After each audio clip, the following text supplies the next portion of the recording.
నెల్లూరులో టీడీపీ అధినేత చంద్రబాబు పర్యటించనున్నారు. ఎస్వీజీఎస్ కాలేజ్ గ్రౌండ్స్ లో టీడీపీ రా కదిలిరా భారీ బహిరంగ సభ జరగనుంది. జిల్లా నలుమూలల నుంచి 1,00,000 మంది ప్రజలు టీడీపీ జనసేన శ్రేణులు తరలి వస్తారని అంచనా వేస్తున్నారు. ఇక మరింత సమాచారం మా ప్రతినిధి మహేష్ అందిస్తారు. మహేష్, నెల్లూరు ఎస్వీజీఎస్ కాలేజీ గ్రౌండ్స్ మొత్తం కూడా పసుపుమయంగా మారుతూ ఉంది. మరి కాసేపట్లో టీడీపీ అధినేత చంద్రబాబు ఇక్కడికి రాబోతున్నారు. రా కదిలిరా అనే ఒక పిలుపుతోటి దాదాపు నెల్లూరు లోక్సభ పరిధిలోని 7 నియోజకవర్గాల నుంచి పెద్ద సంఖ్యలో జనం, టీడీపీ జనసేన పార్టీల శ్రేణులు పెద్ద సంఖ్యలో తరలి వస్తున్నారు. దాదాపు 1,00,000 మందికి పైగా వస్తారని అంచనా వేస్తున్నారు. ఇక్కడ యువతంతా కూడా తెల్లవారుజామునే కదిలి వచ్చి వాళ్ళు స్వచ్ఛందంగా సేవలు అందించేందుకు సిద్ధమయ్యారు. వీళ్ళంతా వాలంటీర్లు. ఇక్కడ రక్షణ కవచాలుగా, రక్షణ వలయంగా ఏర్పడబోతున్నారు. మొత్తం ఎవరికి ఎక్కడ ఎలాంటి ఇబ్బంది లేకుండా వీళ్ళు చూడబోతున్నారు. మరిన్ని వివరాలు ఇక్కడ ఉన్నటువంటి నేతలను అడిగి తెలుసుకుందాం.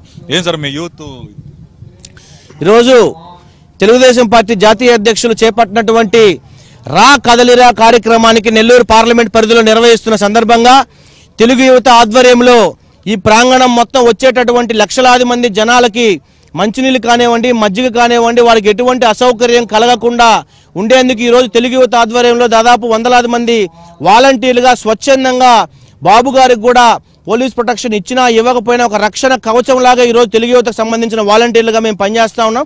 అదేవిధంగా ఈరోజు రాష్ట్రంలో తీసుకున్నట్లయితే జగన్మోహన్ రెడ్డి గారి నిరంకుశ పాలనకి ఈరోజు చంద్రబాబు నాయుడు గారి సభకు వచ్చే జనమే సాక్ష్యం అని చెప్పి కూడా తెలియజేస్తా ఉన్నాం. చెప్పండి సార్, యూత్ ఇంతమంది మీరందరూ కూడా చదువుకున్నటువంటి వాళ్ళు, న్యాయవాదులు, అలాగే ఇంజనీర్లు చాలా మంది ఉన్నారు. స్వచ్ఛందంగా రావడానికి కారణం ఏంటి? స్వచ్ఛందంగా అంటే ఇప్పుడు ఉన్న వైఎస్ఆర్ ప్రభుత్వం వల్ల ఎటువంటి ఉద్యోగాలు లేకుండా యువతకి ఎటువంటి భవిష్యత్తు లేకుండా పోయింది.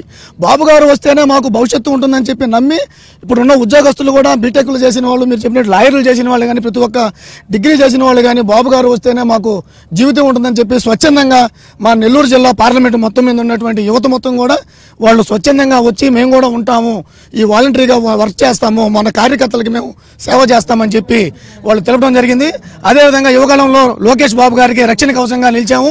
ఈ రోజు మా జిల్లాకు వస్తున్నటువంటి మా అధినేత నారా చంద్రబాబు నాయుడు గారు కూడా మేము రక్షణ కవచంగా నిలిచేదానికి మేము మా నెల్లూరు జిల్లా యువత కూడా మొత్తం కూడా సిద్ధంగా ఉందని చెప్పి ఈ సందర్భంగా. బాబు, నువ్వు ఎక్కడి నుంచి వచ్చావు, ఏంటి? మేము సులూరుపేట నుంచి వచ్చాము. ఇక్కడికి గ్రామ వాలంటీర్గా పిలిచారు. మేము చంద్రబాబుకి న్యాయం చేయడానికి, ఆయనకి సపోర్ట్ చేయడానికి మేము వచ్చాం. ఏంటి అసలు నువ్వేం చదువుతున్నావు? నేను 9th క్లాస్ చదువుతున్నా. మా అగ్రహారం కల్లూరు. ఎందుకంటే చంద్రబాబు మీద అభిమానంతో వచ్చావా? అంటే ఇప్పుడున్న పరిపాలనకి ఆయనకున్న పరిపాలనకి చాలా డిఫరెన్స్ ఉన్నింది. దానికి మాకు నమ్మకంగా ఉన్నాడు కాబట్టి మేము మెడికల్ కి సంబంధించి ఇక్కడ దాదాపు 1,00,000 మంది రాబోతున్నారు.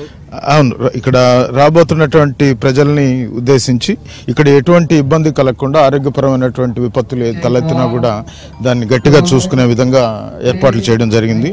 నారాయణ మెడికల్ కాలేజ్ బృందం, అలాగే స్థానిక డాక్టర్ సెల్ అందరూ కలిసి ఈ ఏర్పాట్లు చూసుకుంటున్నారు.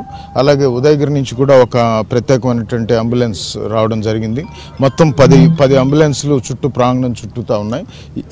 ఎటువంటి విపత్తు జరిగినా కూడా ఇక్కడ నుంచి ఇమీడియట్గా లిఫ్ట్ చేసే విధంగా ఆ ఫోన్ నెంబర్స్ అన్ని కూడా వాలంటీర్స్కి ఇవ్వటం, వాళ్ళని ఇమీడియట్గా తీసుకునే విధంగా చేసుకుంటాం. అంటే ఎండలు కూడా ఉన్నాయి కాబట్టి వడదెబ్బలు తగలడం కావచ్చు, అటువంటి ఏదైనా కూడా ఇబ్బంది జరగకుండా ఉండే విధంగా తీసుకోవడం జరిగింది. మొత్తం మీద ఇక్కడ చూడొచ్చు, యువత ఎక్కడెక్కడి నుంచో వీళ్ళంతా కూడా చాలా సుదూర ప్రాంతాల నుంచి వచ్చి ఇక్కడ వాలంటీర్లుగా చంద్రబాబుకి మద్దతు ఇచ్చేందుకు రావడం జరిగింది.